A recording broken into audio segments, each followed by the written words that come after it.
Jaribu kutafakari katika kitabu hiki cha Timotheo sura Timotheo wa kwanza. Tutakaa tu hapo kwa sababu pia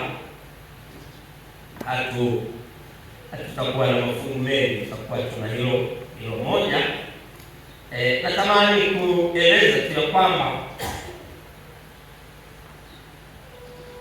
katika mchana huu wa leo Mungu anatamani kutukumbusha mambo muhimu sana. Inawezekana kuna watu wengi wanaolijua neno la Mungu, lakini ni wachache wanaoliishi. Kuna watu wengi wanaosoma Biblia zao kila siku, na ukiangalia hata taarifa ya kiongozi wa shule ya Sabato, kuna swali linaloulizwa, waliosoma Biblia kwa mparo wako wengi, lakini cha kushangaza ni kwamba maisha yao hayatoi ushuhuda wa kile wanachokisoma. Kuna watu wengi wanaohubiri sana, kuna watu wengi wanaoimba sana,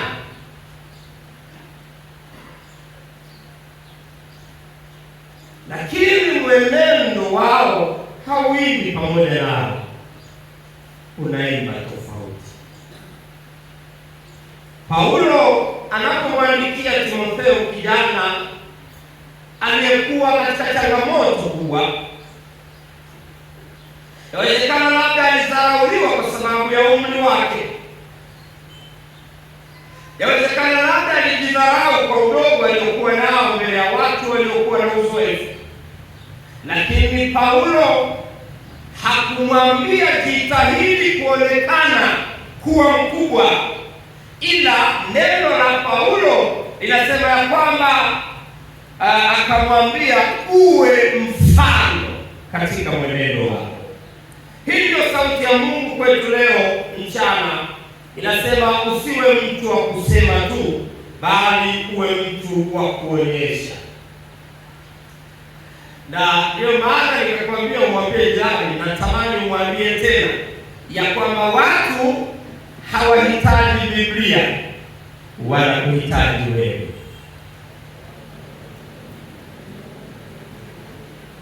Asante. Kanisa alihitaji taarifa. Biblia imebeba taarifa za kujua mji wa Yerusalemu ya mbinguni. Biblia imebeba taarifa za namna gani unaweza kuishi kumpendeza Mungu. Biblia imebeba taarifa na mkusanyiko wa maisha bora, lakini kanisa la sasa halihitaji taarifa. Jamii inayotuzunguka haihitaji hotuba nyingi wala mahubiri, ila ulimwengu unahitaji mifano hai ya Kristo. Haleluya.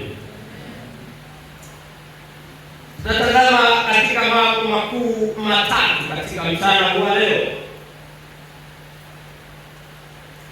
Jambo la kwanza tutalitazama katika kitabu hiki cha Timotheo wa kwanza sura ya 4 mstari wa 12, mtu awaye yote asiudharau ujana wako. Tutaanza kutafakari hicho kipengele. Tutafakari vipengele vitatu. Cha kwanza kinasema mtu awaye yote asiudharau ujana wako. Na ukisoma Biblia yako vizuri, inaonyesha ya kwamba hili halikuwa ombi, bali lilikuwa ni agizo. Paulo anamwagiza Timotheo ya kwamba jitahidi katika kuishi kwako, mtu asiudharau ujana wako. Usimruhusu mtu yoyote akakudharau. Lakini tunapozungumzia mtu,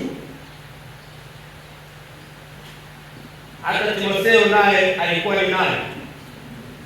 Kwa hiyo hata yeye mwenyewe hakupaswa kujidharau. Sasa yawezekana mko hapa ambao mumekuwa mkijidharau.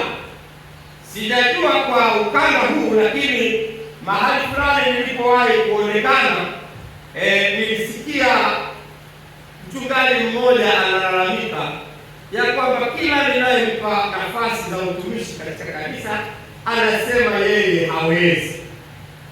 Sasa sijajua huku kama watu wa namna hiyo wako, lakini kama na hapa napo upo, jitahidi usikudharau ujana wako.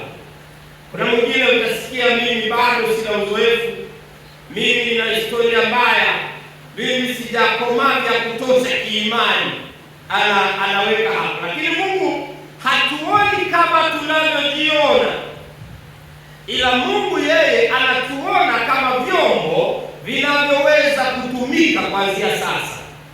Kuna watu wanaosubiri hadi wawe wakamilifu ndio wamtumikie Mungu. Kuna watu ambao wanasubiri huenda na labda nifanikiwe ndio nifanye utume. Kuna mwingine anasubiri aweze kuajiliwa ndio aanze kumtolea Mungu zaka na sadaka. Sikia rafiki yangu, usikubali kikwazo cha namna hiyo katika maisha yako. Heshima ya kiroho haitoki kwa watu. Heshima ya kiroho ni maisha yanayomtii Mungu. Kuna mtu mmoja anatambulika katika historia ya Biblia, anaitwa Mariamu, mama yake na Yesu. Urudi usome vizuri kile kisa katika kitabu cha Luka sura ya 1. Anasema wakati malaika anamtokea Mariamu, mazingira yanatuonyesha ya kwamba jamii ile ilikuwa na watu wenye misimamo mikali ya kiimani. Na ukitazama vizuri Biblia yako inaonyesha Mariamu alikuwa ametumbiwa na Yusufu. Katika mazingira ya kitamaduni ya Wayahudi inaonyesha ya kwamba watu waliotumbiwa wakati ule walikuwa wanaanzia miaka 12 hadi miaka 16. Ukifuatilia vizuri kwa kina. Sasa nimekuwa ni mhanga wa kufuatilia sana, kwa hiyo nilitamani kujua na miaka. Kwa hiyo haijatajwa vizuri, lakini wanasema ukisikia huyu ametumbiwa alianzia miaka 12 hadi 16. Lakini wakati ule mwanamke wa maana alipimwa kwa uaminifu wa bikira.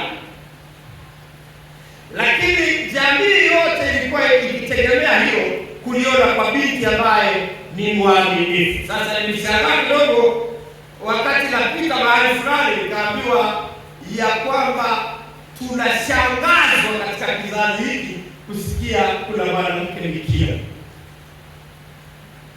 Ila wale walikuwa wanashangaa kusikia kuna mtu ameoa au kuolewa na mtu ambaye alikwisha kujeruhiwa. Sasa kizazi hiki watakushangaa kuolewa bila kujeruhiwa. Kwa hiyo unaona kuna tofauti ya maadili katika kizazi hiki. Sasa Mariamu anatokewa na malaika, anamwambia jukumu analotaka kulichukua. Jukumu analolibeba halikuwa jukumu la kupongezwa na yoyote katika jamii ile. Ina maana kama inavyoeleweka, mimba haijifichi. Hata kama ukipewa na Roho Mtakatifu, basi haikumaanisha kwamba haitaonekana. Si inaonekana. Sasa ilivyoonekana, sikujua waimbaji wa kwaya wa kipindi kile katika vikao vya Sabato mchana walijadili nini. Sasa tusiseme tu waimbaji, tuseme tu wa mama wa kanisa. Huwa wana vikao vyao pale Sabato mchana. Ule muda wa kusoma lesoni. Kuna mambo wanaeleza. Sasa Mariamu hakuangalia watajadili nini. Mariamu hakuangalia nitaachwa na Yusufu. Tuko pamoja? Alikuwa ametumbiwa, sasa anabeba ujauzito kwa uwezo wa Roho. Sasa Roho Mtakatifu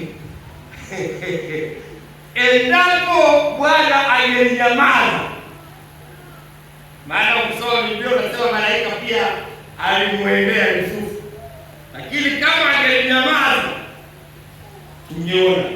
Lakini Mariamu anajibu ya kwamba ikiwa Bwana amependa kunitumia mimi, niko tayari afanye anavyotaka.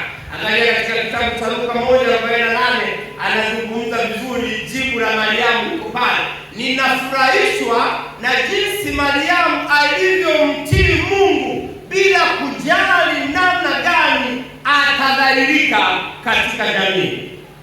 Kwa hiyo heshima ya kiroho haitoki kwa watu, ila inatoka katika maisha yanayomtii Mungu. Bwana asifiwe.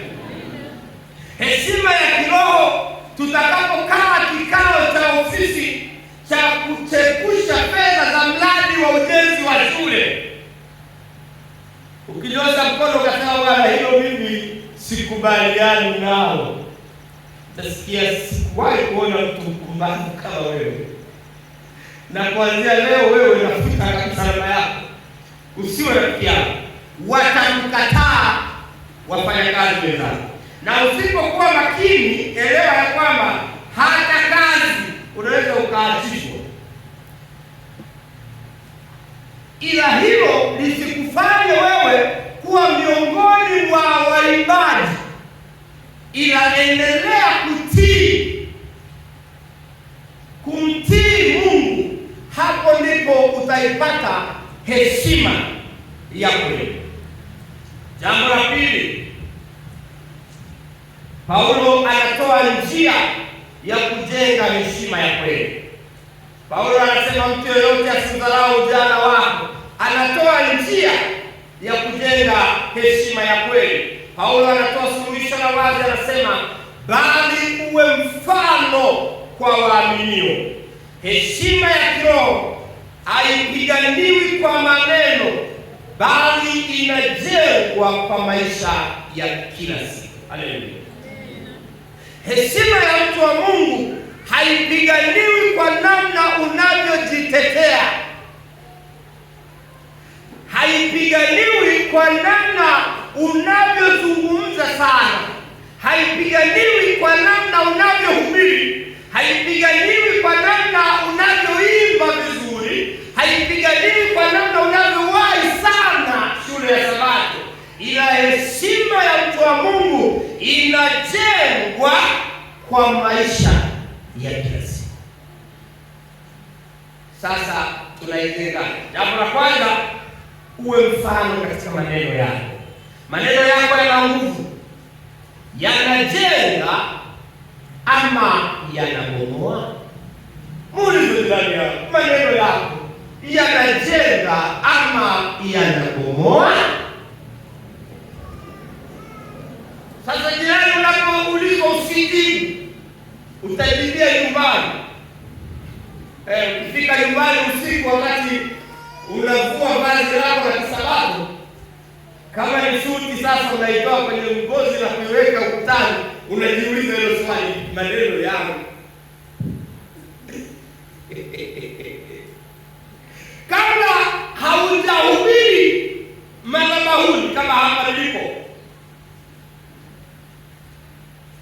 kabla haujahubiri, hakikisha unahubiri kwa mdomo wako kila siku. Sasa unahubiri nini? Hakikisha unahubiri ukiwa nyumbani, hakikisha unahubiri ukiwa kazini, hakikisha unahubiri katika mitandao yako ya kijamii. Maneno ya Mkristo yanapaswa kuwa na sifa zifuatazo. Jambo la kwanza, neno lolote linalotoka katika kinywa cha Mkristo linapaswa liwe ni la kweli. Haleluya. Umesemaje hapo? Liwe la namna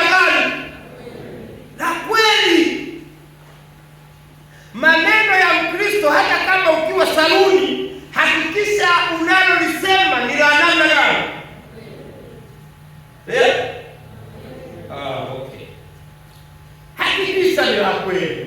Maneno yako hakikisha ni yale yanayotoa neema kama Kristo alivyoitoa. Lakini jambo lingine, hakikisha maneno yako ni yale yanayojenga na sio kubomoa. Watu husoma maisha yako kabla hawajaisoma Biblia. Utakuwa moja nisikie inasema Biblia ni wewe. Kwa hiyo someka kwa jirani yako. Sasa kwa jirani yako wewe ndio kila ukiamka. Kuna wale wazazi ambao watoto wao wanapanda magari ya njano. Na yeye nao kwa makini. Yeye anaamka mapema saa 11 uenda na nusu. Unasikia tu wewe Mungu bado umelala. Majirani sasa, kama kuna jirani mpya ndo ameambia siku hiyo, anajiuliza kwani hapa kuna mtu analala na mbwa mbali kwake. Kwa hiyo hakikisha maneno yako ni maneno yenye kutoa neema, yawe maneno yanayofaa. Sasa ukikutana na hawa wanaona hii, utaiona Biblia. Watu wanaanza kukusoma wewe kabla hawajaisoma Biblia. Kwa hiyo usiyaruke unasema uinjilisti tupeleke Biblia mahali. Kuna mtu hapa tukisema lazima tupeleke Biblia kwa jirani yake, yeye hataenda. Haendi. Kuna mtu mmoja akanisimulia kuwa amepanga kutembelea majirani za washiriki. Ndio kuna wachungaji ni wabunifu sana, na ubunifu ni upendo. Kwa hiyo sasa huyu yeye alipofika akasema mimi sitatembelea washiriki kwanza, nataka nitembelee majirani wa washiriki. Kwa hiyo anakuchukua wewe upitishe kwa majirani sana. Inasemekana ya kwamba waliopatikana walikuwa wachache sana. Wengine simu zao zilizimika, huenda hazijawahi kupatikana tena.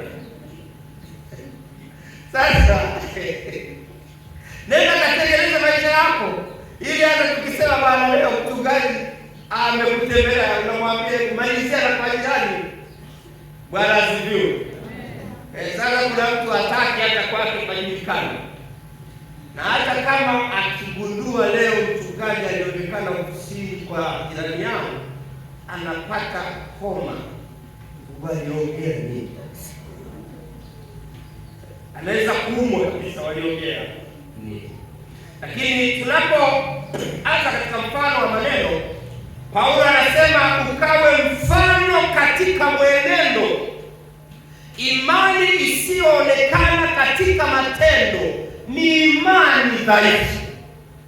Watu hawataamini maneno yako kama maisha yako hayathibitishi. Mwenendo wako ni Biblia ambayo wengi wanaisoma kuliko hiyo utakayopelekea.